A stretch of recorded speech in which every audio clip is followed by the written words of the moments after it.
The town may be kind of small, but these folks have big smiles and big hearts, and they know what it is to have simple fun down our way. For old-fashioned singing and homey gatherings make living mighty pleasant. And I eventually went and started playing drums on the house drum kit that was up there, and I don't know how to play drums, so it was just a disaster. And I ended up just destroying the kit, which happened to not be the house kit, but it belonged to a drummer from one of the other bands.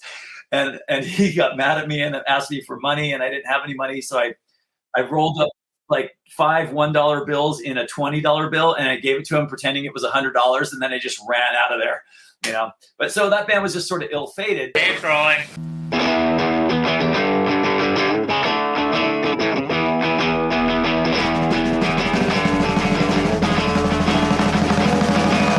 Welcome to Abandoned Albums, the documentary podcast where we take a closer look at some albums that may have been forgotten about over time, some albums you might not even know existed, and some albums by up-and-coming artists we think you should know about. I'm your host, Keith R. Higgins, and joining me once again is Mr. Jeff Calhoun. Thank you, Keith. On this episode of Abandoned Albums, Jeff and I welcome Popsicko bass player Marko DeSantis and writer S.W. Lauden into Thunderlove Studio. The paper doesn't give many details. Tell me about this. Popsicko took shape in the early 1990s and called Santa Barbara their home. The band was Keith Brown on guitar and vocals, Tim Cullen on guitar and vocals, Marko DeSantis on bass, and Mick Flowers on drums. Now, while the band may have only recorded the one album, Off to a Bad Start, they cast a long shadow on the Santa Barbara music scene.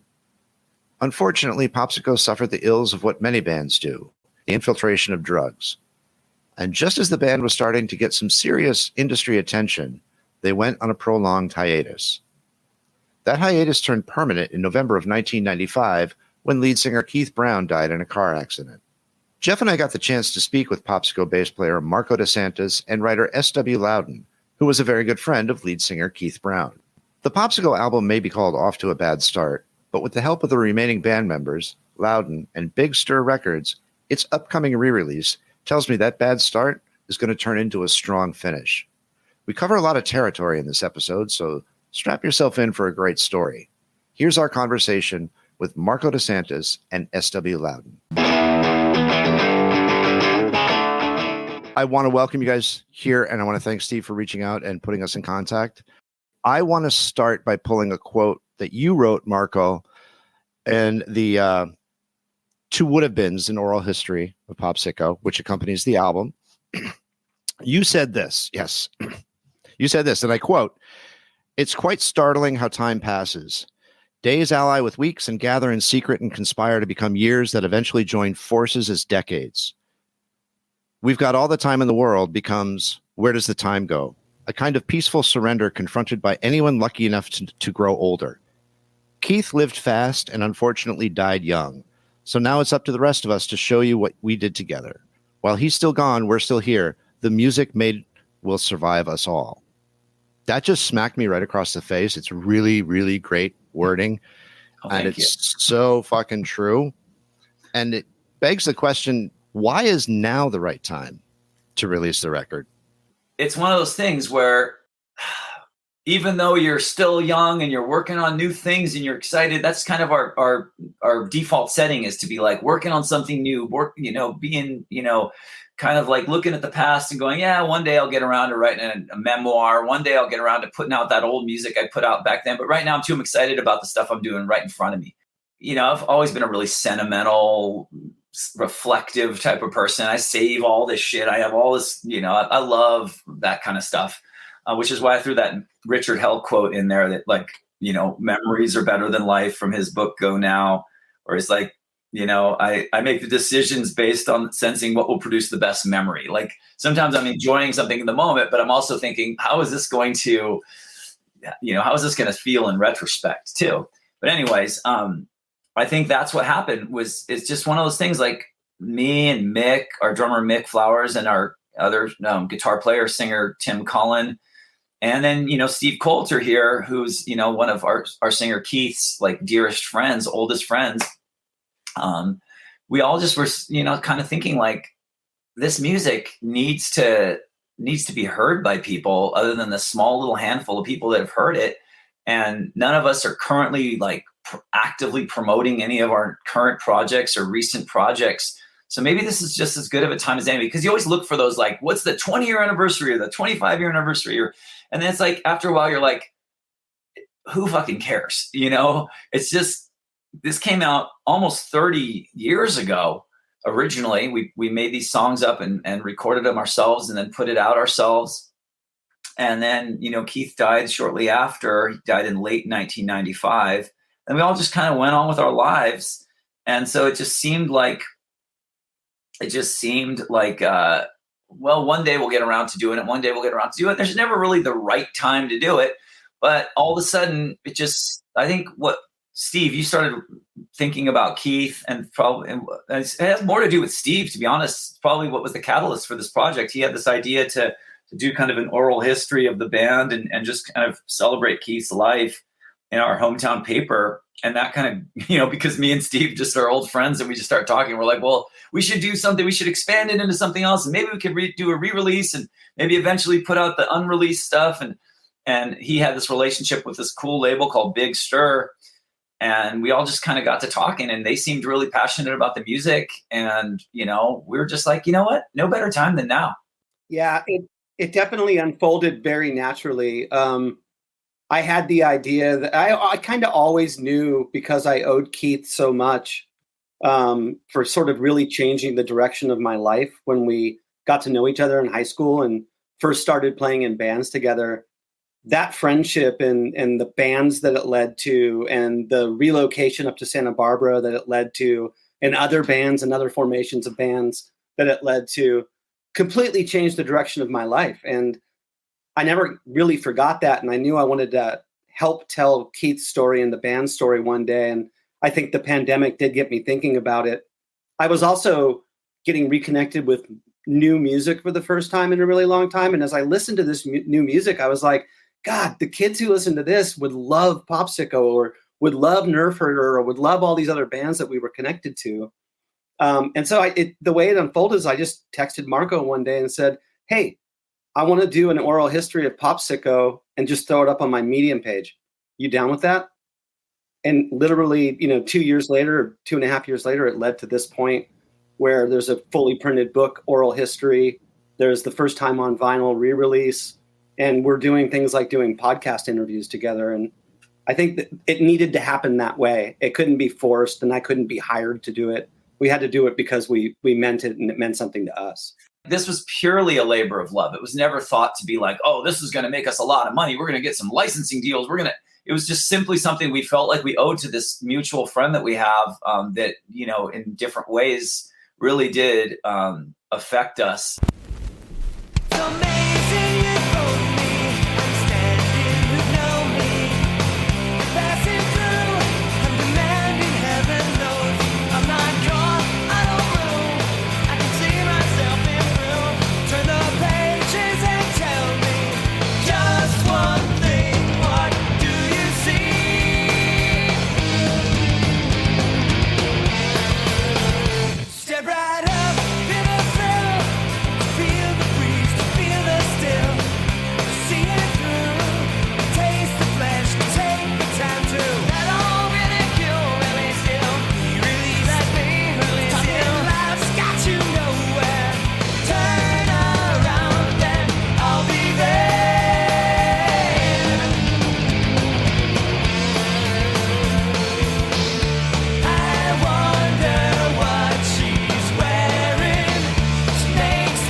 I feel like, Marko, we're probably very kindred spirits in researching Popsicko and kind of looking at your career. Man, I feel like you're just a dude that can't not be in love with rock and roll. I guess so.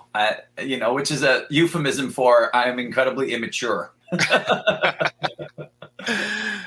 And we're going to talk primarily about the Popsicko record and project, but I want to take you back to like the very beginning of your career in Santa Barbara, and start us off because you and I kind of have a similar entry point where you're at the record store, starting to make your own choices as like a young adolescent human being, thumbing through the bins, and you stop and you go, "Rich kids on LSD. What is this all about?" And like that was your hometown hero.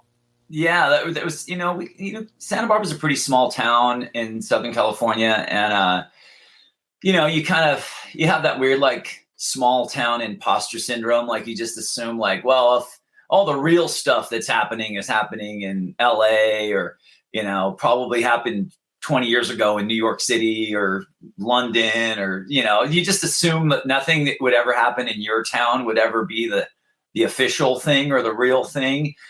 But like so which is a blessing and a curse. It's a blessing in that you just do it out of the pure joy of doing it without any possibility of like really the success or taking, you don't really, it's just sort of like a childish, sweet fantasy. Like when you ask a little kid what they want to do and they say they want to be like, an astronaut, like they don't really want to go learn how to do all that shit. But they just like the idea of, riding in a rocket ship. So it's kind of like that. We're all just a bunch of little kids that jump on our beds with tennis rackets and kind of fantasize about the idea. But as we grew up a little bit and learned how to play our instruments, it's still fun to make up songs with your friends after school. But you don't even really think you could do that thing. It's especially growing up when I did. It was all on TV, on MTV, or you go to see like, some giant band playing arena. It just seems so out of touch. And then just kind of cruising around and being a kid in a relatively boring town, you just kind of happen upon this stuff. Like you said, like RKL, no one ever called it Rich Kids on LSD, but that's what it stood for, RKL. You'd happen upon that. And then one of your friends would kind of go, yeah, those guys are from here. And you'd be like, from Santa Barbara?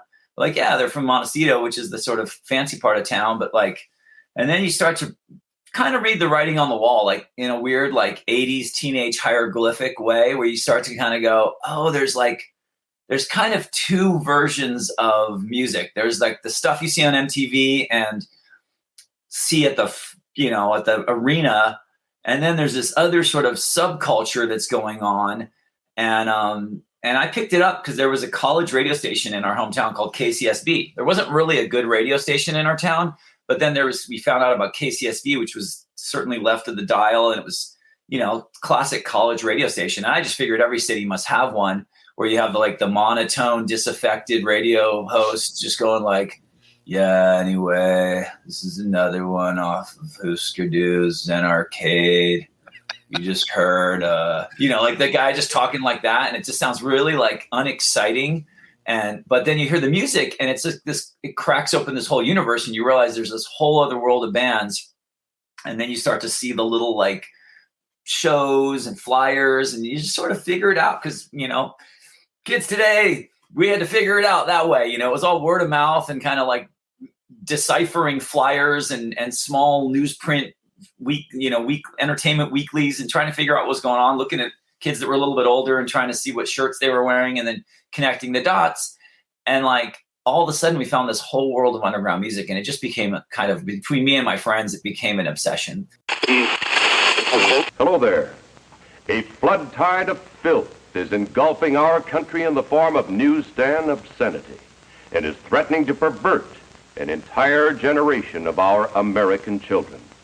We know that once a person is perverted, it is practically impossible for that person to adjust to normal attitudes. Keith Brown, the primary singer and songwriter of Popsicko, and when I got in the band we got together, when I got together with him and we started the band that eventually grew into Popsicko, it was like, I mean, honestly, it was a master class.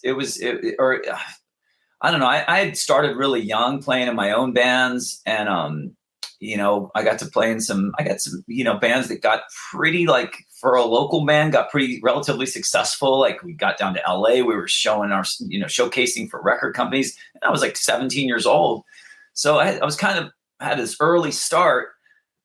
And then then I fell in with Keith at a time where I was kind of moving back home, kind of licking my wounds because my previous band had fallen apart that I'd hung all my hopes and dreams on, like moved to LA a month after I turned 18 and tried to like make a run for it. And then eventually we fell apart, and I kind of moved back to Santa Barbara just to pick up the pieces.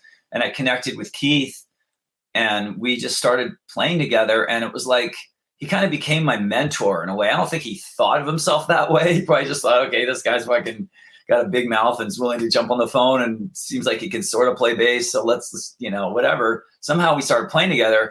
But just from being around him, I learned so much about music. Like, he's the one who turned me on to the Replacements. I mean, I had kind of checked out the Replacements, but I was too young to appreciate it. He's the one who like guided me through the records. I was like, no, you got to check out this one. First one he played me was Tim, which is awesome because it's still my favorite Replacements record.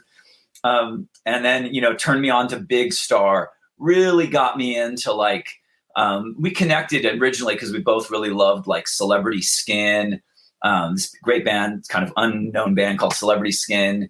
And we loved that era's iteration of this band called Red Cross, that when they were kind of doing their more glammy thing.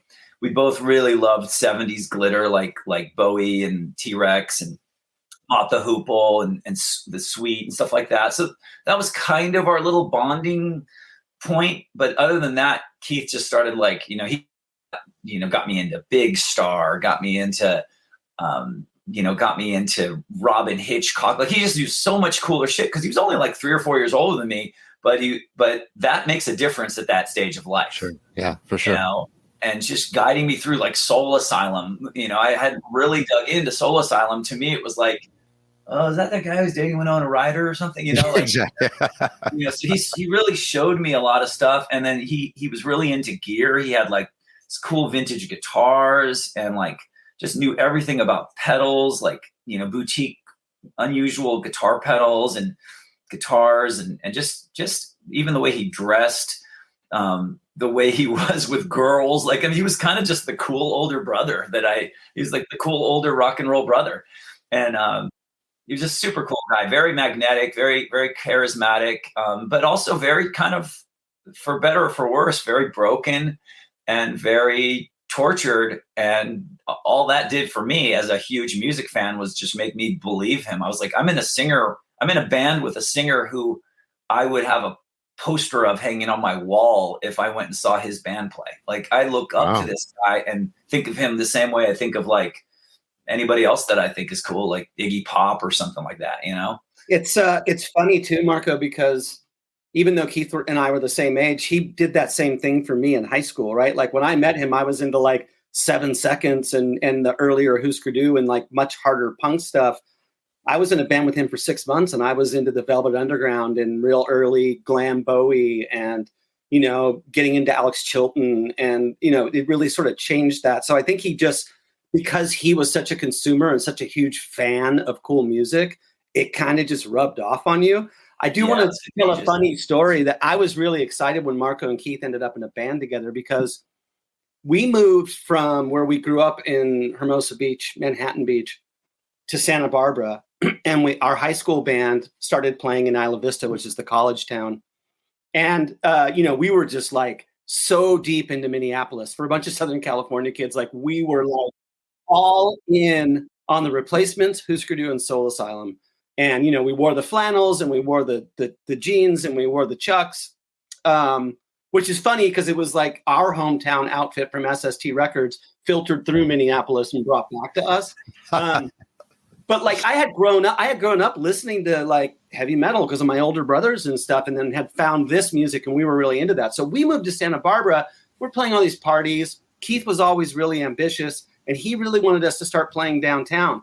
One of the first shows we played downtown, we were at this bar, and the band we're playing with are these skinny 16 and 17-year-old kids who are like really into the glam metal via Damaged Johnny Thunder vibe. And that was Marko's band. So we were wow. We already got over all that with the teased hair and all that. And we're into the Replacements. What are you guys doing? And it was like, we ended up playing a couple shows together. We never really got to know each other at that point. But I always thought it was kind of beautiful that they ended up playing in a band together. I always thought you guys had a great band name. I was always jealous of your name because they were called the Wonderfuls. I just thought that was the coolest name ever. That's a great name. I want to ask you about the Santa Barbara scene because in the oral history, Chris Shiflett, the famous fighter of Foo, Yes, mentioned how vibrant the Santa Barbara scene was. Walk me through. What was that like for you guys? and just to do my due diligence, Chris was the lead guitar player of said glam band that played with Steve. Oh, wow. Okay. Band. So we had a band. Okay, fine. I'll say it. We were called Lost Kittens with a Z, of course. Right. Okay. So yeah. So Chris said that about Santa Barbara. I mean, really, we had, like I said, we were kind of a small town. It's less than 100 miles away from LA, but you know, there's just not much for kids to do. And so we would just end up forming bands. It was really incestuous. There wasn't enough people in the town that those of us that were in high school, and then people like Steve and Keith who moved there when they were maybe supposed to be going to college or whatever. So we would end up hanging out with kids that were going to college and playing with their bands because there just wasn't enough bands, you know. And the other cool thing about it is there wasn't enough bands of any one style of music. So that sort of in a natural, organic way created this real eclectic,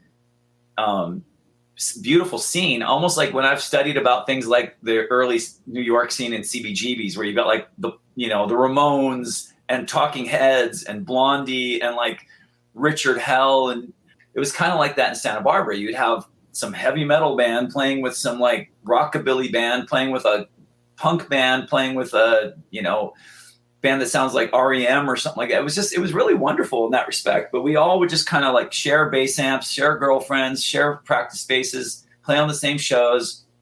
And, like I said, until Toad the Wet Sprocket and Lagwagon kind of made it, there really wasn't any kind of proof of concept that you could be a local band from Santa Barbara and actually like become commercially successful and make records that people could hear all over the world.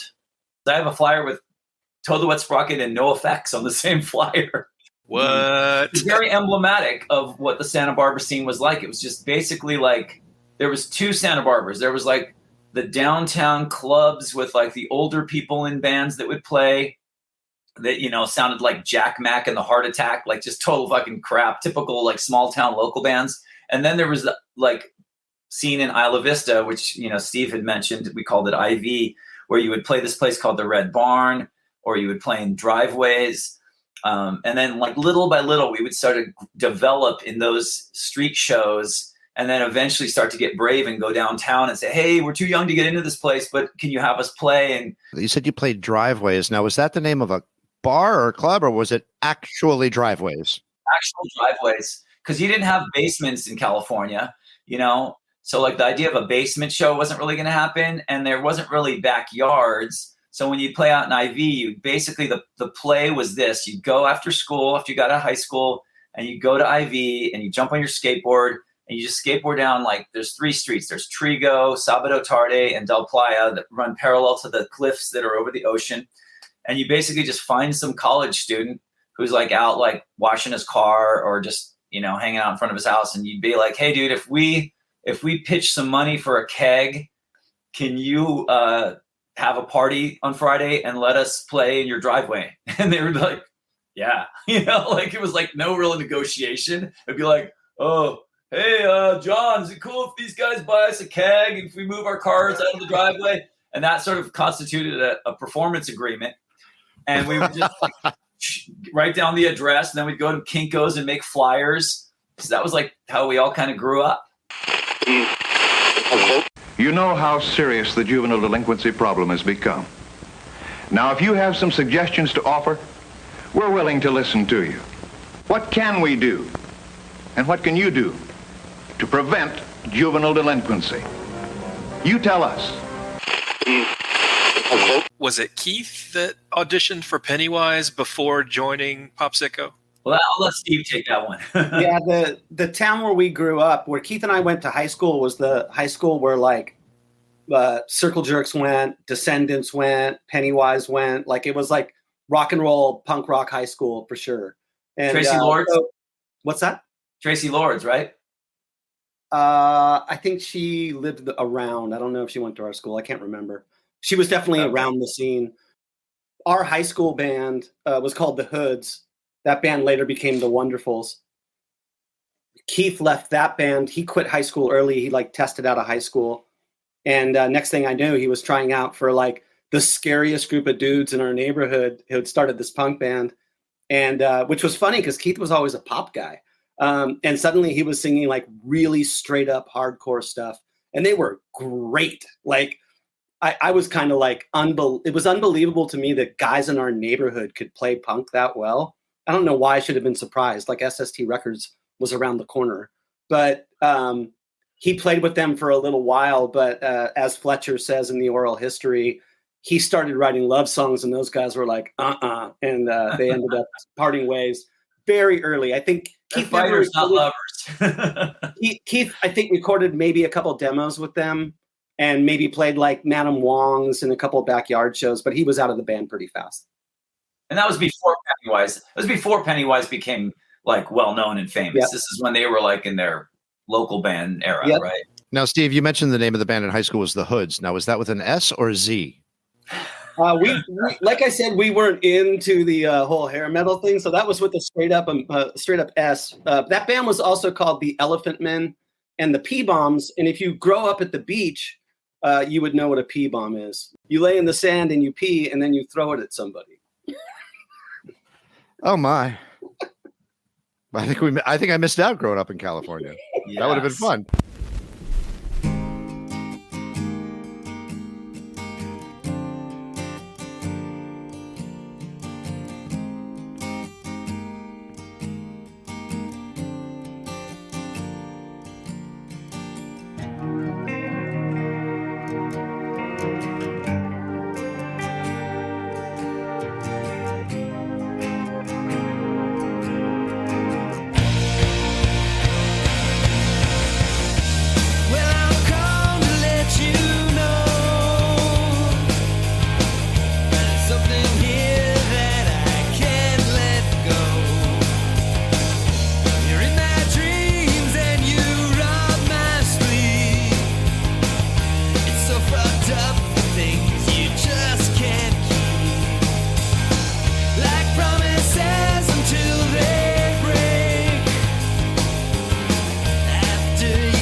Now, by the time Popsicko happened, we were all a little bit like past that. We were out of high school. So we still had we had all kind of come through IV because like Steve and Keith, when they first moved you guys lived in IV, right? You must have. Yeah. We played a lot of those backyard parties and driveway parties for sure. Totally. So I had come up that way. They had come up that way. All our friends, Chris from the Foo Fighters, everybody in our community came up through those driveway shows in IV. And through this little rented community space called the Red Barn, you could play. Eventually, we started to be able to play in clubs in downtown Santa Barbara, and then eventually start to kind of hey, through a friend of a friend who moved down to LA is playing a show, we can go play with them in LA. Just doing it like that. Then we'd be like, someone knows someone in San Francisco who's going to help us get a show, and so we would just kind of have this little circuit of California shows, and we would just practice all the time, and then just go play shows. We were starting to get looked at from record companies, but it was the same old joke where it's like, yeah, we want to hear more. We're definitely interested, but we'll check it out. And finally, we just looked at each other one day. We're like, why don't we just make our own record? Fuck it. Why should we wait till we get a record deal? Why don't we just make the record ourselves? And again, that's credit to all the independent bands and punk bands and stuff that we observed as kids. That gave us permission to sort of hey, you can do this. There's more than one way to do this. You don't just have to wait till you get anointed by the gatekeepers of the industry. You can actually just take action and go make a record. And that's what we did. And that record was off to a bad start. One of the best things I heard was you guys referred to Popsicko as Cheap Trick meets the Replacements. That was fantastic. Well, we loved, I mean, Cheap Trick were kind of our patron saints. You know, they were always that band that you know, when you were, I mean, Cheap Trick is something, probably the first band I ever really got into as a kid. But we loved Cheap Trick. And that was one of the few, like, I liked a lot of different bands in my music kind of coming of age, my music journey. But I would like get into something and then kind of lose interest in it, get into something and kind of lose interest. But for some reason with Cheap Trick, they got to sort of come along for the whole ride. They were like one of the constants. I've always kind of identified with Cheap Trick because they've always kind of felt like a flag without a nation. You know, they felt like this band that was like kind of misunderstood. Like, you know, Cheap Trick is like the consummate opening band. Like, you know, they are. But anyway, so it's just like something about the underdog, the sort of band like that shoulda, coulda, woulda, you know. And I feel like maybe you got to choose your heroes more carefully because it was like manifest destiny. Like our two biggest patron saints for Popsicko were like Replacements, you know, the poster boys for self-sabotage. To me, the Replacements could have been as big as like Tom Petty and the Heartbreakers or something, but they just, you know, they just blocked their own shot every chance they got. And, absolutely did. I think it's beautiful though too. Like as a fan, when I first started listening to what Popsicko was doing with Keith and Tim being the two main songwriters, like Keith was the Replacements and Tim was Cheap Trick. Like it's a combination of their two backgrounds and their two writing and singing styles. And it's like, that's why it's such a perfect description, because it really is describing, in my eyes, the two main songwriters. Right. For sure. And so those were kind of our patron saints. And now for something completely different. He had been in this really kind of artsy, weird band that was pretty wonderful called Glitterbug. Very theatrical, like Rocky Horror Picture Show. And like, I guess he was really interested in celebrity skin, like I said. And I had connected him with their drummer, Steve Sherlock, who's the drummer of Nerf Herder. And I get a call from Steve and he's like, hey dude, that guy came by my house and we're actually playing together now. And it's pretty cool. And like, you know, so he started playing in Glitterbug with Keith. And then I moved back to Santa Barbara and Steve and Keith called me up. They're like, hey, Glitterbug's not really happening anymore. You know, we're thinking about starting another thing. So I got together with them and all of a sudden it kind of grew into what became Popsicko. They asked me, do you know any good guitar players? I actually had Chris. I think I hit him up to see if he would want to play, but he was still, you know, living in LA. And then I was like, just brainstorming who's good in this town, who like can play really well, can sing really well, but also looks cool. And I was like, maybe this guy, Tim Cullen. And no one knew about Tim Cullen. Like he was a sort of like, you know, I say this kind of respectfully, but he kind of like dressed sort of dorky. Like he, you know, he had like some like, he just didn't have like a very like, he didn't have a really cool sense of style. And he was known for being a really good guitar player, but I knew he was a really cool guy. I hung out with him a couple times. And we had him come jam, and right away he was just like, he was the guy. Like he just could harmonize like a maniac with Keith, and he could play anything you threw at him. Like, you know, he's just such a great musician and such a fun, hilarious guy, such a smart guy. So it just worked out, and suddenly we had this band. But then Steve didn't really want to do it. Steve was kind of nesting, had his girlfriend, and didn't really want to like play shows. And so eventually we just sort of like, you know, honor among thieves. Instead of kicking him out of the band, what we did was we just started a new band. We just like reinvented ourselves. So our original name was Cardboard Superstars. And we played a couple shows with that lineup with Steve Sherlock. And then we're just like, all right, since Steve doesn't really want to, he doesn't really share our vision and want to go like play shows out of town and just, you know, be as crazy workaholics as we are. Let's just break this band up and start a new band under a different name with the same guys and the same songs.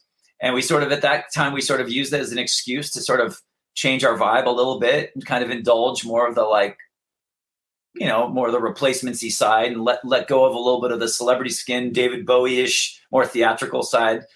And I called up this guy I knew named Mick Flowers, who Lost Kittens had played a show with his old band. He had a band called Naked.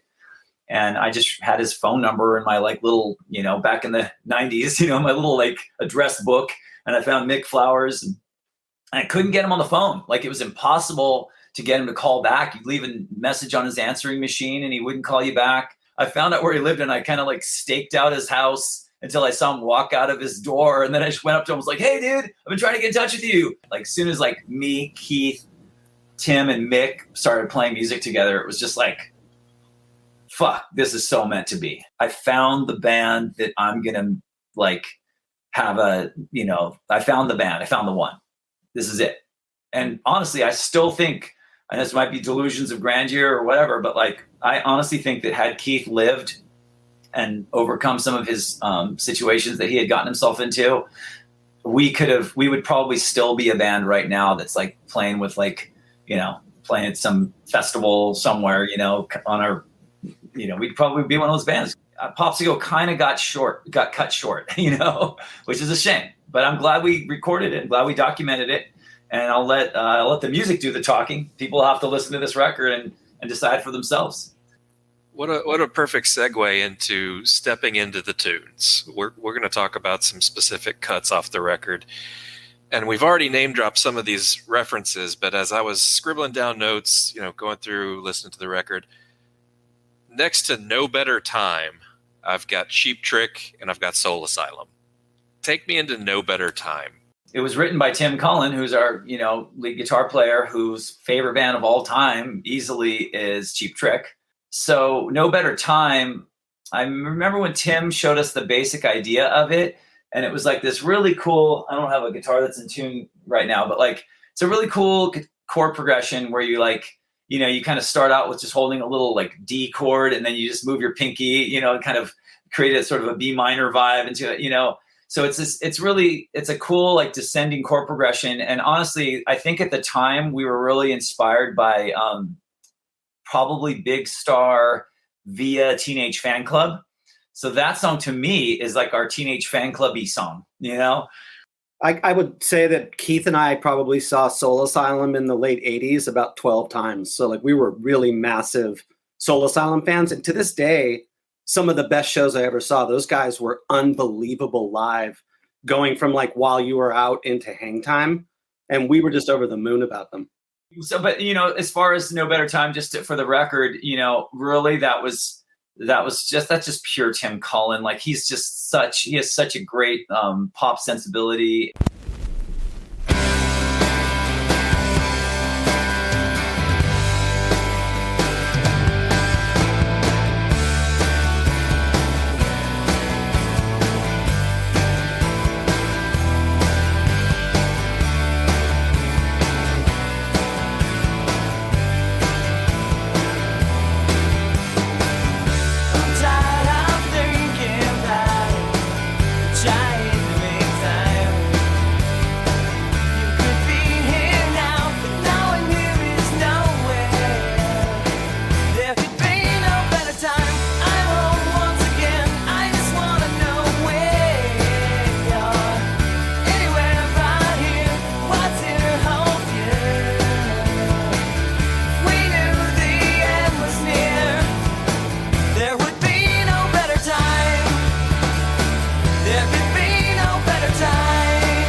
We got compared to the Posies a lot because back then they were sort of making some, at least like critics knew about them and like super music, underground music people knew about them. And we were sort of like the other band that sort of had two lead singers, but Keith was really our lead singer. It's just like Tim would sing for every set of songs we would play live. Tim would probably sing two, you know, he would sing lead on two. So, but I guess, you know, the Posies were the only other band you could come up with that was sort of doing what we were doing, you know. Well, I guess Soul Asylum too, because Dan Murphy would sing lead on some songs, and of course Husker Du. You know, you had Grant Hart singing lead on some songs, and so it was definitely like not an unusual thing to have more than one lead singer, you know. Right. But Keith was certainly like the figurehead. He was like the front man. He was the guy standing in the middle singing most of the songs. So. I want to talk about the guitar solo on the song Story. Oh, wow. Which was pretty badass if you go back and listen to it. I know. I'm trying to just remember it in my head right now without listening to the song to refresh my memory. But yeah, I mean, I can't remember if Keith or Tim played that guitar solo. I'm pretty sure Tim played it, but there are certainly some songs on the record where Keith did the lead guitar playing. And you can, if you really listen to the record a lot, you'll start to get to know which one's which. Like Keith had this very J Mascis, Neil Young sort of, throw the guitar down the staircase and hope it lands on the one kind of thing. Like Keith Moon's approach to drums, like Keith had that with guitar, which I thought was really beautiful. Like, I've always, like, one of my favorite guitar players is Keith Richards. And I just love the idea of just that like reckless abandon that somehow just creates this beauty. Whereas Tim was much more of a precise, articulate guitar player. Like his guitar solos on the record sound a lot more like, he's probably somewhere between Rick Nielsen and Brian May from Queen or something like that. Like he can actually shred like a heavy metal guy if he wanted to, but we never let him. But he came close a few times on the record. But he is, so if it sounds like really articulate and if you play guitar, it's really hard to learn yourself, then it's probably Tim Cullen. And if it sounds like something that is deceptively simple that you could probably figure out how to play, but even when you figure it out, it still doesn't sound right, that's probably Keith. Was it a little bit of a risk? And I'm not sure where expectations were as you went in to record, but when you tap Linda Ronstadt's producer to work with, that seems like an interesting choice. Well, okay. So Adam Mitchell was the guy who produced Off to a Bad Start. And we weren't sitting around listening to Linda Ronstadt and going, you weren't? Who produced this record? Fuck, let's go get that guy. It was more like this thing happens when you play shows in LA where, you run into, everyone's going to inevitably run into like Kim Fowley, who's going to come up to you and be like, hey, you guys are pretty good. I could play you for some people that I know. And, I'm the guy who discovered the Runaways, and I'm the guy who was raising Kiss. You run into a lot of these like old ghosts, and of which I'm probably becoming now at this stage. When I meet like someone who's 20 years old in the band, they're probably like, they're probably looking at me the same way I looked at like those kind of people. You see Rodney Bingenheimer, you see Kim Fowley. So there's all these kind of old ghosts from former eras still lingering around. And they will go and check out young bands and sort of see like, hey, maybe there's some sport in like finding the next band and trying to get them, shepherding them to a record deal or whatever it is. And so we happen upon this older guy at a show we were playing down in Hollywood at a place called the Coconut Teaser. And this guy comes up to us after we play. And there was a little bit of a buzz on our band back then. So people would be at our shows. There'd be some industry people there and stuff. So, this guy saw us and saw the reaction of the crowd, and he came up to us afterwards. And, I saw him kind of talking to Keith, and then he met all of us, and he just seemed like a nice guy, And then afterwards we'd kind of go back home and have band practice, and Keith would be like, so I talked to that guy, Adam Mitchell, that we met at the Coconut Teaser, and he really wants to try and find a way to work with us. And we're like, who is he? Like, what's his deal? And then he's like, well, he used to work, like he wrote some songs with Kiss, and he produced Linda Ronstadt, and he played the Monterey Pop Festival. He was in a band in the 60s called the Poppers. And I was like, okay, I'm waiting for you to say like, and he's also currently the A&R person for Nirvana. Like, it's like, and why does that matter to us? Like, we're a band in the early 90s trying to like be the next Nirvana. You know what I mean? Like, why does that matter to us? Why does Linda Ronstadt matter to us? And Keith was just like, I think Keith just got really excited because honestly, it was like, basically we didn't have anything else going for us. And he was the only guy that was taking interest in producing us or recording us that had like any kind of like industry cachet whatsoever. Then we started getting together with him and working on some ideas. And I mean, to be totally honest, I wasn't really on board. I didn't really get along with him that well. I didn't really like his ideas.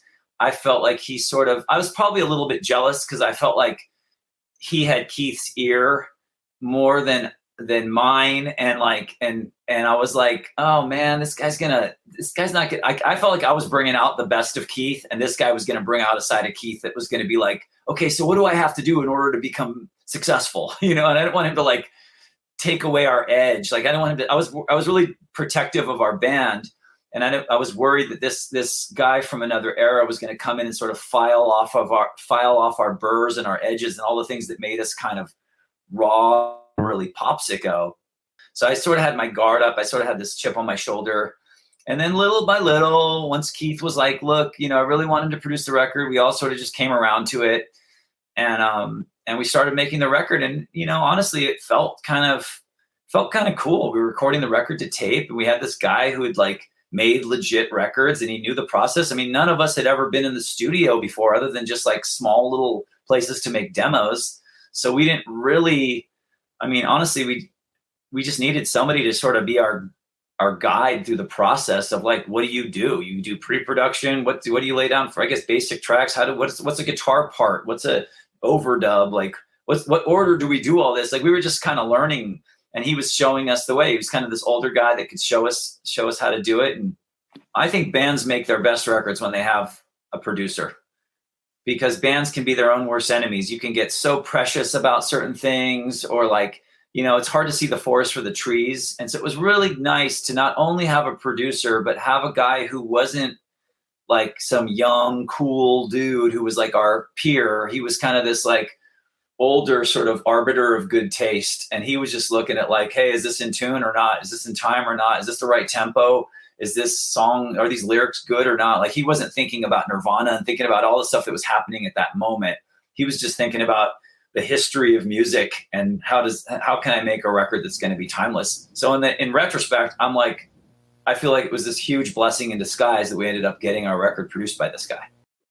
From a oral history perspective, because I had to be the guy that had to reach out to all these people who were loosely associated with the band, Adam Mitchell was the one sort of outlier because I had never met him. I was not around when Popsicko made the record. I was living in Europe. And so when I reached out to Adam, I really didn't know what to expect. I had some quotes from other people who were around who said this or that about him, but he's nobody that I was connected to. But when I spoke to him about Keith and about Popsicko and about the record, he was so sweet and so thoughtful and had such amazing things to say about the band. And there's a sort of wistfulness to it that like, he really thought the band was going to do something too. Like even now, him thinking back on it, it really seemed like he had high hopes for what you guys had created together. I really do think that, he was probably at a stage in his career where he needed something to kind of give him a fresh coat of relevance, because it was kind of like seen as this like guy from a bygone era. And I think he really did probably see something in us like, hey, this band's going to be my modern rock band that I'm going to produce and maybe be, if had our record come out and become a hit, he could have been like a producer like Butch Vig or something and just gone on to like have a whole enjoy the 90s. And yeah, he said, I met Popsicko by accident. I'd gone to a club and hear some other band. I don't remember who, but Popsicko was also on the bill and they impressed me. I was really stoked when we decided to actually include this book in there, because Steve did so much legwork to find like all these people from our universe, people that were our contemporaries, our friends that were in bands, all of us from the band, Adam Mitchell, this guy Benji, Gordon, guy at a major label who was really, talking about signing us. He's the guy who signed Soul Asylum. So he got some great quotes in there. Fletcher from Pennywise. I mean, it's really cool. It's really cool. I love the idea of having the book, the oral history, with the album. Was that something you conceived together? Or was like, all right, let's do the album. And then it was like a light bulb. It's like, no, I should also include a hard copy of the oral history. That's what we were saying before. It unfolded sort of naturally. It really started with, hey, Marko, I want to ask you some questions. Do you think Mick and Tim will answer some questions? I'll throw it up on my Medium page. When I got the answers back from the three of them, I was really touched by how thoughtful they were and just how much detail and how much energy they put into it. And I was like, hey, this deserves a bigger home. And so Marko connected me to the editor of the Santa Barbara Independent, which was the Hometown Free Weekly. That guy remembered Popsicko. He was really into the idea of doing this oral history of this bygone era as sort of a snapshot of that early mid 90s scene because it was so vibrant. We got really great response from that. Then Marko and I, because we can't stop brainstorming when we're together, we're like, hey, maybe the record needs to come back out. Oh shit, maybe it should come out on vinyl for the first time ever. And I think at that point, he and I both agreed and sort of locked arms around the ideas that this is going to be a vinyl project that comes with a printed oral history of the book. And then we decided to have Marko write the intro. We used a personal essay I wrote as an outro. We added a few quotes from people who were involved in the Popsicko universe. So again, it was very organic, and it just came from this place of like, we can't let people forget this music, and we can't let people forget Keith. Just both of us being huge music fans to this day, and like, you know, collectors of records and pop culture memorabilia. It's just like I guess sometimes in life you have to feel like, well, there's 8 billion people on this planet. There's got to be a few of them like us, you know, even though this seems kind of very specific and boutique. I know like how I feel when I watch, maybe, you know, a lot of people will like watch the Big Star documentary and then be like, holy shit, there's this whole, it's like discovering the Beatles all over again. You're like, there's this whole other band, or all these people who got like, posthumously got into Graham Parsons or something, where it's like, holy shit, this really cool thing. And it becomes this, you know, so the beauty of art, I mean, you think about, you know, not to compare us to anything as magnificent as like Van Gogh, but like so much art is like in its day sort of unknown, or maybe misunderstood, or maybe cast aside, and, you know, just doesn't really get a chance to blossom under the taller trees around it. But the beautiful thing about time is you know, if good art will find, you know, it'll find its light, you know, and it doesn't really, it's not time stamped. This music, you know, you put these songs on, these are about universal human experiences that people are still going through today. So it's not like, oh, this is some, and, you know, it's not produced in some really like specific, you know, we were never really trying to be trendy. So it's not like you listen to this and go, oh, dude, that's so 90s. Like you listen to it and go, this is cool. I mean, you could tell it was probably put out in the 90s, but you know, could have, I feel like these songs, any of these songs could get covered by somebody right now and it would still be a good song. It's not like some, you know, and in the process of putting this together, we were like, well, it's not just the music that makes this band interesting. It's also the story. And I want people to be able to fall in love with, like, find this, like, kind of like, I don't know, find this lost record and then find the lost band attached to this lost record. No, I think it was Keith who said Popsicko sort of sums up what the band sounds like. But how did you come upon the name Popsicko? So I'm just kind of like always like, you know, filling up like composition books with like song titles, lyrical vignettes. But like that's where Popsicko was. It was just on this kind of ongoing list of like cool band name ideas. And when we were coming up with band names, I was vying for Ice Cream Headache. I was like, you guys, that's such a cool name for a band. We should call it that. And for some reason, I just couldn't get everybody on board. They were like, I'm just not feeling it. I'm like, come on. So it led me on this ice cream tangent where I'm like thinking about popsicles and ice cream. And I mean, it's not that interesting of a story, but there was a band in LA called Pop Defect that I would like read about in Flipside magazine. And then there was a DJ named Destructo who would play like raves and stuff. And I just thought Destructo is such a cool name because it's like a play on the word destruction, you know, and Pop Defect, such a cool name because it's like a defective form of pop. So I was like kind of thinking like, how can I steal those ideas and turn it into something for us? And I just kind of came up with Popsicko, and I thought it was just cool. And I don't know if you guys have ever been in a band before, but you know, it's like if you can ever, if 3 out of 4 guys can agree on something, you've got a fucking home run in a band. You know, run with it. Yeah. You know what's cool about the booklet and all the show posters is it dots what surrounded the band as you were writing the music. I mean, it was early 90s. You've got, you know, and geographically you're nestled in between, you know, to the north, you've got the Bay Area. You know, you've got Green Day, early Lookout era. Right. To your south, you've got Los Angeles, which comes with its own you've got in Hermosa, you've got your buddies in Pennywise, and you've got No Effects popping up. It's a lot of, so you got SST, you got Fat Records with No Effects, you got Honest On's records, a lot of pop punk coming out of the area at the time. And I think, which we didn't call pop punk at the time, and maybe we called Green Day pop punk back then.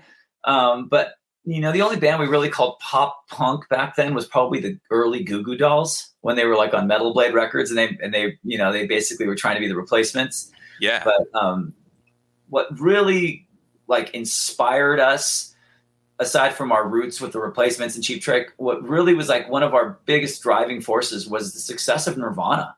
Like Nirvana kind of was our proof of concept. We were like, this, to me, Kurt Cobain and Keith Brown were very, very kindred spirits, very similar guys. Like if I go listen to interviews with Kurt Cobain, I feel like it's Keith, it's like this guy could be hilarious and intelligent and charismatic and charming, but also just had this like dark side, that like, and it wasn't a put on. It wasn't like an affectation, like, hey, I'm trying to be the brooding, misunderstood poet. It was just literally like, I have such a pure heart, I can't deal with this fucking world. Like they both had this really interesting parallel. And I feel like of all the bands, and you're not going to hear it in our music, you're not going to put on Popsicko's record and go, oh, this sounds like Nirvana.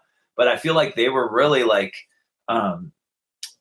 we were really inspired by Nirvana a lot. Like they really, I don't say enabled us, but sort of like, they kind of lit our fuse. They kind of made us feel like, hey, this is something we can, gave us a lot of like encouragement. Yeah.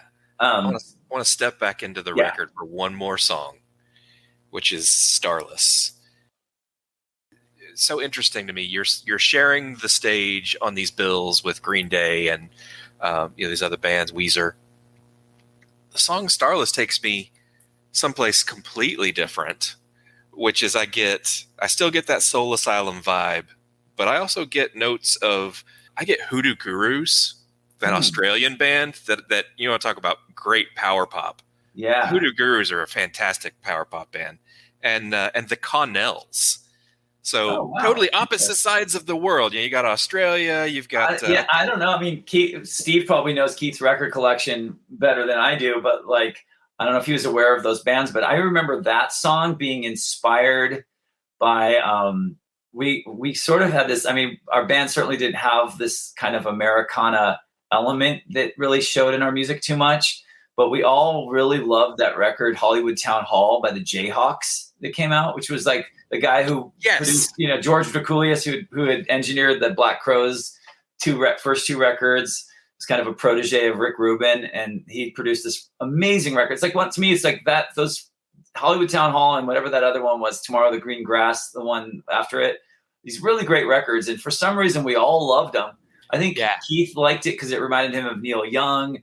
We all just sort of had a reason to like, it was just kind of one of those records, like, back then you'd get a CD or something like that. It would just be like, hey, that for some reason, I just can't stop listening to this, So that might have grown out of, when I think of Starless, I think of us trying to write a Jayhawk song.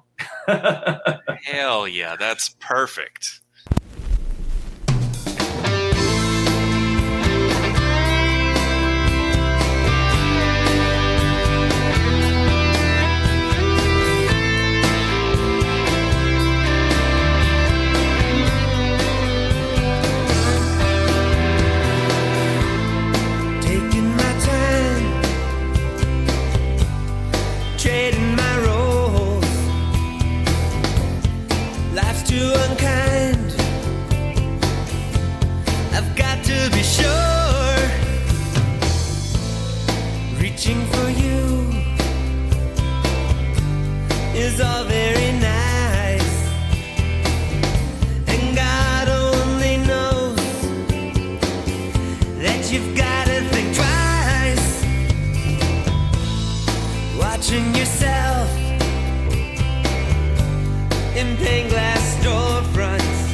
Taste for the flesh. Now the sky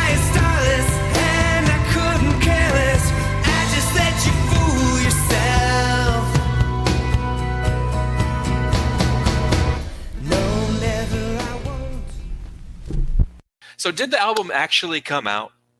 Yeah, it came out twice. Okay. So it came out, we put it out ourselves on Ice Cream Headache Records. See, I finally got my way. Well done. Well done, yes. Marko. Well done. we had to do our like own little vanity label to put it out ourselves. So I was like, well, why don't we call it Ice Cream Headache Records? You know, and so I got that in there somehow. And we pressed up like maybe like 1,000 copies of it. I can't remember. And then a bunch of different that was like late 94, I'm pretty sure. And then we played tons of shows, and we grew so much as a band in the year 1995, which is unfortunately that November would be when Keith would pass away. But we had almost the whole other record's worth of songs incorporated in our set that we were playing with. A song called Lies, a song called Think Too Much, a song called Ashtray Mouth. Actually, Ashtray Mouth is out right now. We put it out as like a sort of pre-single of the record, so you can, which is kind of cool. Yeah.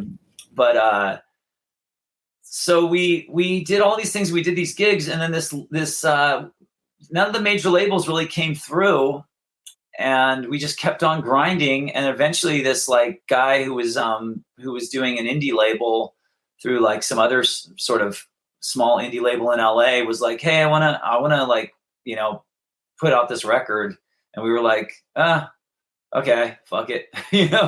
Like we might as well try. Like at least it's a step up the ladder from just doing it ourselves, because we didn't really know what we were doing as far as like servicing it to college radio and sending it to to like, magazines and stuff.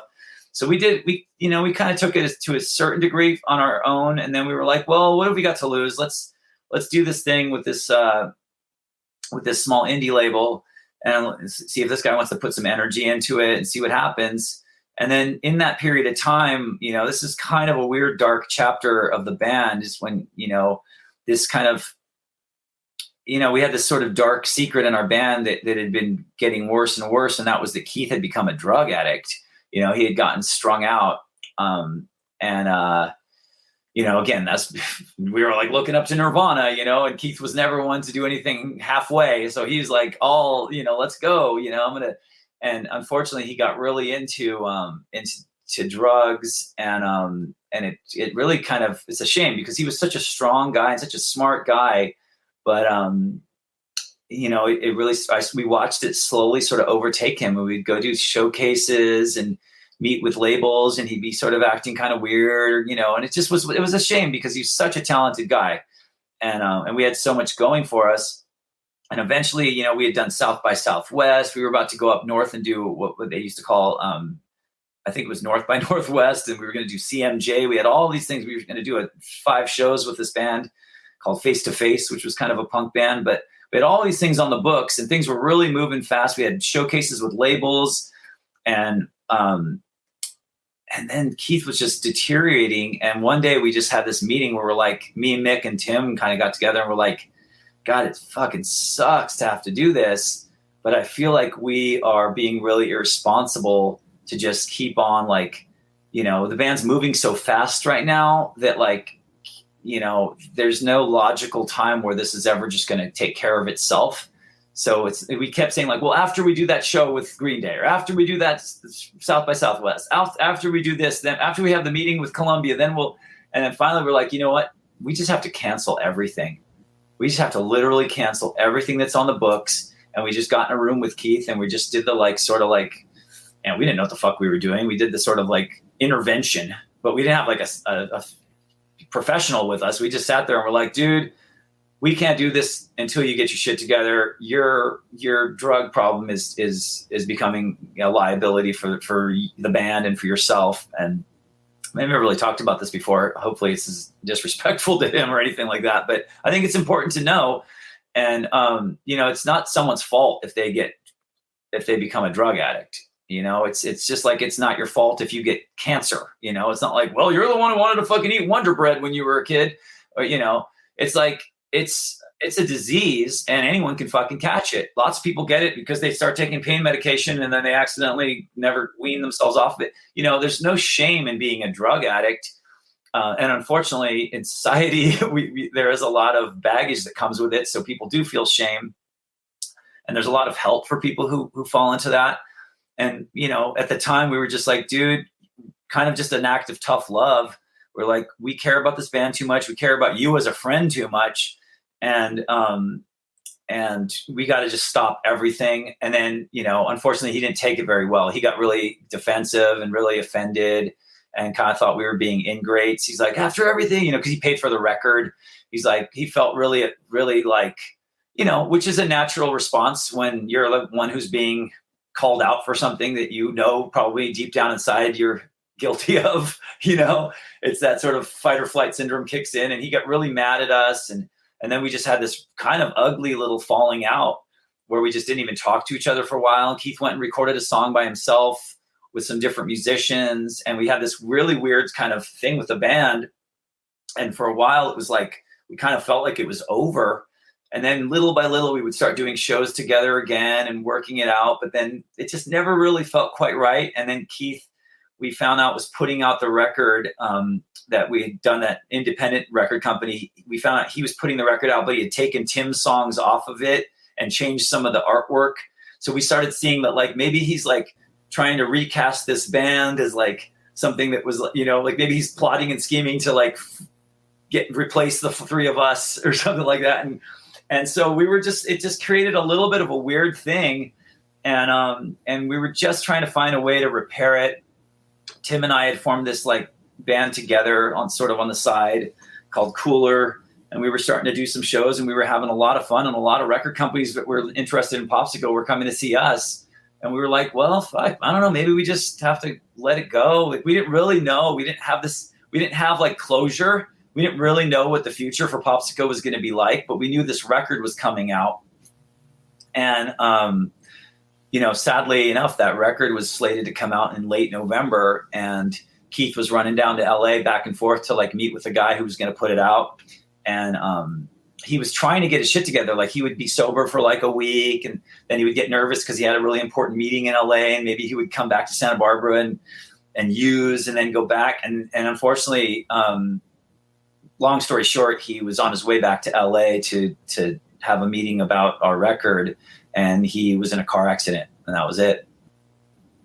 It was like Hiroshima in our local music scene. It was just like, we were just like, it was such a tremendous loss because everybody in town was like rooting for Popsicko, rooting for Keith, thought he was going to be the next Kurt Cobain, and just like, so it was a real huge loss. Obviously he was just a young kid. He was like in his early 20s. So, obviously everybody was just on so many levels, his girlfriend, his parents, his band members, his friends.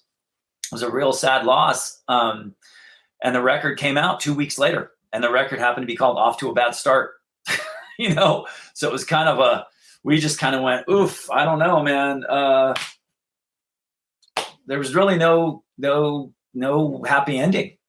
So in a way, doing this project now is our way of kind of correcting that situation and kind of going, wait a minute here, this record's going to survive all of us. Let's not let the version of it that doesn't really represent Popsicko be the version that people can find online or at a used record store for 99 cents on CD. Let's put the definitive version of this. And so we restored the songs, put Tim's songs back on it, restored the sequence, changed the artwork, but it's all pictures of us together and we tweaked the front cover a little bit, but it's still the same photo that was used on the original one. We put our classic logo back on it. And like I said, we have the book that comes with it that tells the story. We've got all this memorabilia. So it really is like our attempt, with Steve's amazing efforts here to kind of like correct the record, literally and figuratively. I have to say that the title of the oral history to Would Have Beens, that's one of my favorite tracks on the album. It's so Replacement-esque to me. And then the title, and like you said, every city has a band that shoulda, woulda, coulda, and it's just it's a tragic story, but like you said, the music lives on. Right. And it's incredible. It's incredible to like go back and listen. Usually you go back and look at your baby pictures and you're like, oh God, how did my mom dress me like that? Yeah. But in this case, we go back and listen to this record, and it's bittersweet because it really does I mean, I have objectivity now because I don't even remember how to play these songs anymore. So I'm just listening to it as though I'm a fan, and I'm holding it up to the same standards I hold every record up, you know, and I'm listening to it. And obviously there's an emotional connection to it because I was in the band, and one of my, you know, like heroes was our lead singer. But like, just as a music fan, I listen to it and I go, these songs are fucking great. It actually sounds better in retrospect than I remember it sounding, you know. It confirms that Keith was the real deal. When I go back and listen to this now, I'm like, this guy has been gone since November 7th of 95. And here we are in February of 2023, you know, and I put this record on and it's like Keith's right there. You're listening to his voice, you're listening to his point of view. And it's just, it's really cool. But at the same time, it's bittersweet because you just think, God damn, this guy had so much more to say. And, but at the same time, thank goodness we actually captured that lightning in a bottle. Keith, you mentioned earlier liking the title To Would Have Beens. There's an extra layer to that. That was actually the only song that made it from the Wonderfuls demo tapes into Popsicko. So I actually played drums on the original version of To Would Have Beens in our previous band. And so it really encapsulated all the personalities and connections to Keith and to the music that are involved in this project. 2, 3.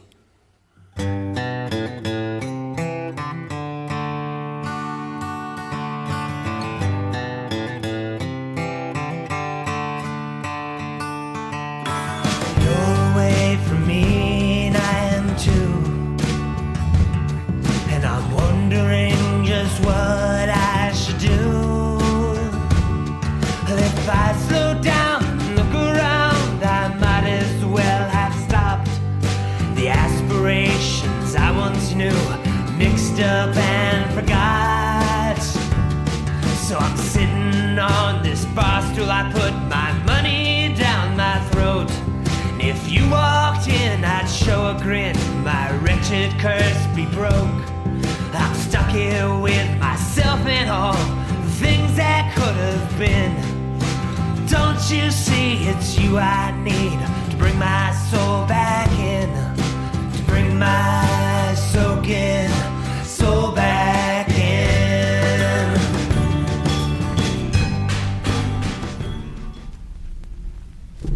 Folks listening to this, you can't see, but Marco's holding up the album and the book. It looks like great packaging. I mean, it really looks like you did a nice job. It reminded me a little bit, I hate to bring it up again, but like what they're doing with the replacement packages. We got really lucky, and I'm glad you pointed that out. When you do something like this, that is, again, it's not a great business decision to like put a lot of time and energy into reintroducing a small group of people to a band that they maybe forgot or hadn't heard of in a long time. But most people had never heard of Popsicko. It mattered a lot to us. Right? Like what we were doing this for, the reasons we were doing it, the impetus for it really came from the heart. So we really needed to have the right partner. And because I had an existing relationship with Christina and Rex at Big Stir, I told Marko from the beginning, I'm like, listen, you got to talk to these guys because I think they are exactly the right personality types. And they put so much care into what they do. And when I told them about the possibility of working on this, like they were all in just because they saw how much it meant to me. And It's very rare in this business to meet those kinds of people who are willing to take those kinds of emotional risks, but also run a legit label and know what they're doing in the music. We 100%. We, you know, when you asked earlier, like, why now? You know, it's because of Big Stir. If we wouldn't have met Rex and Christina at Big Stir and had them on board to do this with us, me and the guys in Popsicko would still be going, well, you know, when I'm done doing my thing, I gotta go deal with this thing. You know, we'd still be talking up this, we'd still be kicking the can down the street for another 10 years. And so the fact that they were willing to get on board, once Steve introduced me to Rex and Christina, and I saw that they had this, like, you know, I mean, again, you can't put out a record that's a labor of love on a label that's not a labor of love. So it's like the perfect marriage. Their label is a labor of love. I want to say a label of love, but like, you know, the stuff, if you look at Big Stir's catalog, it's like, they just love music, and it's like boutique. It's stuff that has, small audiences, but people that really fucking love music up close and love the details of it. And I just saw like, we could just put this out ourselves, but I was like, I want to put it out. I want to find, someone who could put this out and give it the right, get it to the kinds of people that are the types of people that are going to have a predisposed to wanting to find the hidden gems, the little like diamonds in the rough. And so I feel like we were so fortunate. I mean, finding Big Stir was really the catalyst to this project happening. If it's probably a cross between, if I say like Coulter's Medium blog post plus, the text thread between me and Coulter about his Medium blog post plus his relationship with Big Stir, which is probably from the brother Steve. Is that what it's from? Yeah. Equals this record happening. This is our tribute to our friend who died young, and like none of us want to do this half-assed. We're like, this has to sound great. This has to look great. This has to feel great. I mean, Steve knows what a pain in the ass I am. It's like every little detail. I mean, I will proofread the fucking press release and like change the wording, change the adjectives, change the fucking punctuation. We care about every little detail because Keith's not here to say anything about it. So I feel like we kind of have to. And so like this record is the result. The fact this book and this, I mean, even the fucking duct tape on here was like micromanaged. Like nothing, no stone was left unturned. So like everything about this record, nothing about it was like phoned in or rushed through or pushed through just to be expedient. It was like, this is going to take as long as it takes to get it right. And when it's right, we're going to put it out. And now we're going to put it out April 28th. But there's only going to be a limited amount of the vinyl and the book that comes with the vinyl. It's very cool packaging. Very cool. Thank you.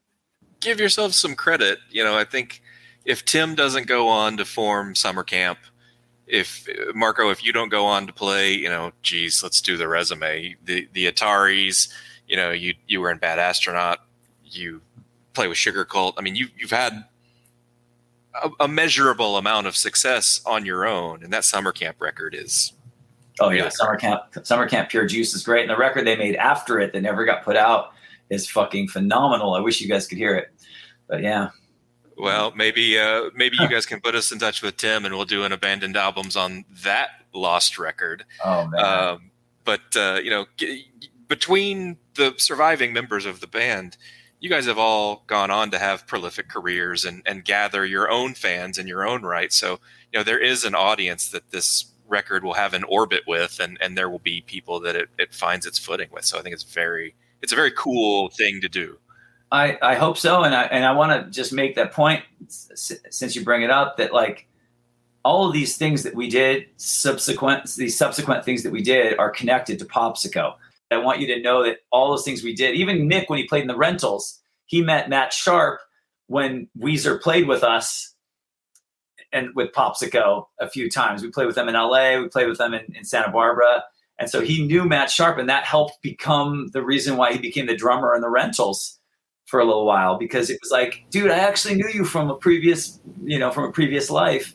And just, it's so weird how Popsicko kind of like somehow became the fertilizer that grew our futures. It's a trip. That's great.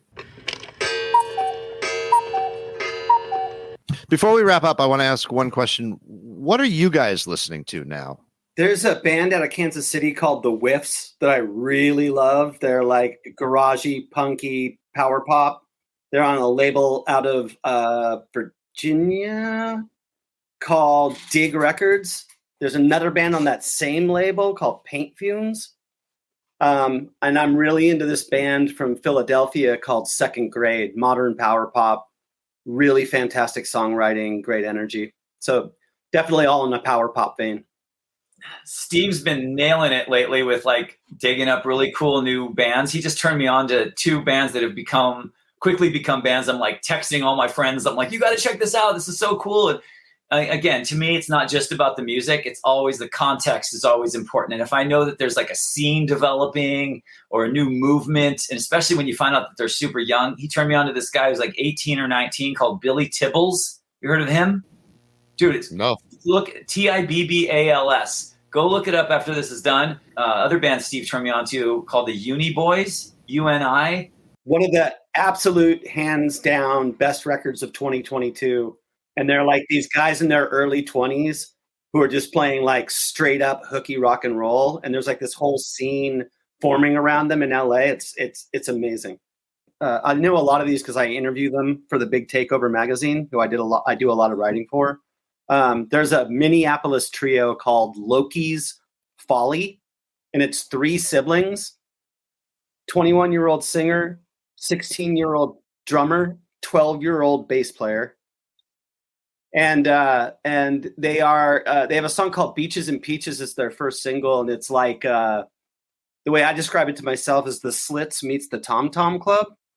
But they have another song called, I think, Appease the Girl on the same record, and Dave Pirner plays guitar on it, and it's super heavy. Love Dave Pirner. This is my favorite game, by the way, to go around the room and go, okay, the Whiffs, Billy Tibbles, Loki's Folly. I'm gonna contribute one, which is if you are not hip to the band Daisy, D-A-Z-Y, fix that now. Okay, I'm gonna look it up right now. So Holy good. shit.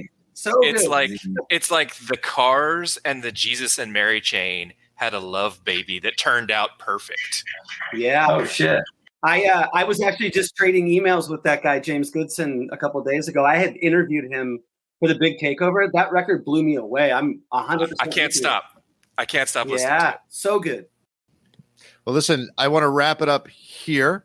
Any final thoughts, Steve, Marko? I just want to say thank you. You know, obviously, Keith, you and I have done this podcast a couple times before. That we did like the 2020 episode together, I think. Correct.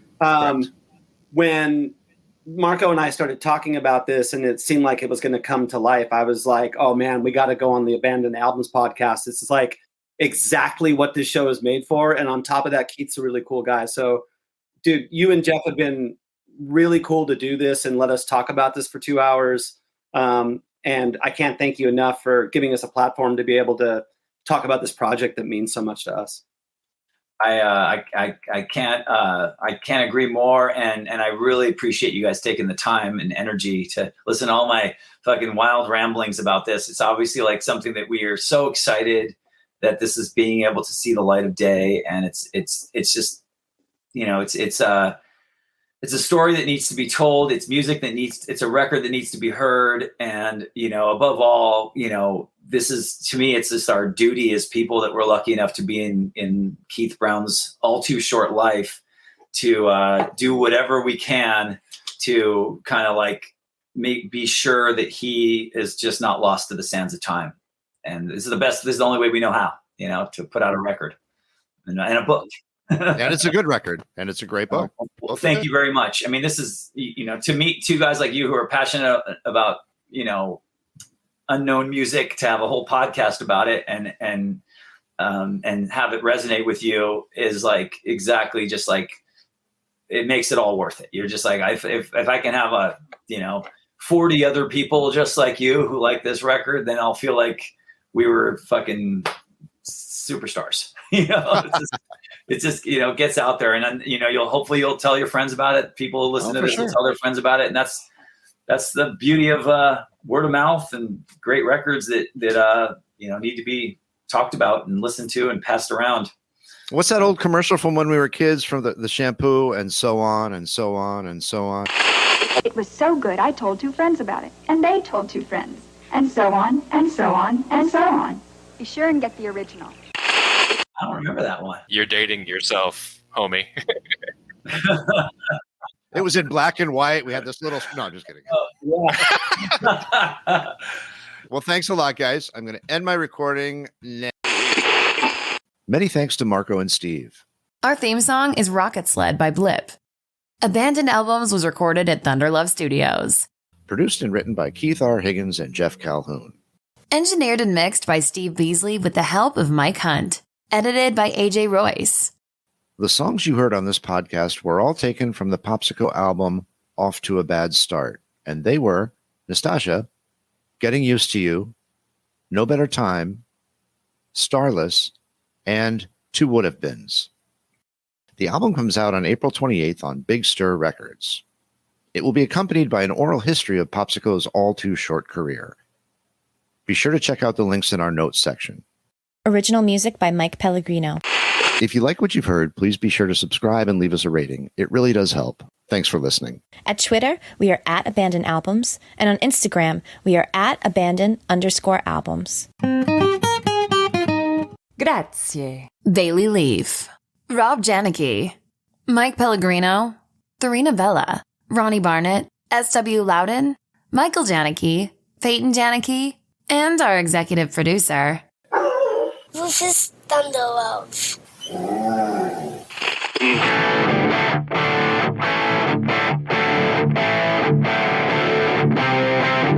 And now, until we meet again next time, I remain as always obediently yours.